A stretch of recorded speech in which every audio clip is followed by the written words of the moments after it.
خبر شامل کرتے ہیں چیف رپورٹر شاہد حمید کی کراچی سے۔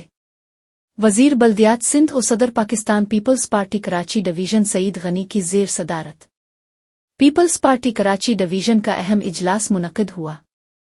اجلاس میں کراچی ڈویژن کے جنرل سیکریٹری اور ڈسٹرکٹ ساؤتھ کے صدر جاوید ناگوری، پیپلز پارٹی خواتین ونگ کراچی کی صدر ڈاکٹر شاہدہ رحمانی، شہلا رضا، راجہ رزاق، محمد آصف خان، امام مسعود، شکیل چودھری، نوید بھٹی، تمام اضلاع کے صدور و جنرل سیکریٹریز، ذیلی تنظیموں کے عہدیداران اور دیگر نے شرکت کی۔ اجلاس کے آغاز پر شہید ذوالفقار علی بھٹو، شہید محترمہ بے نظیر بھٹو، شہید میر مرتضی بھٹو اور شہید شاہ نواز بھٹو کے ساتھ ساتھ تمام شہداء کے ایصال ثواب کے لیے فاتحہ خوانی کی گئی۔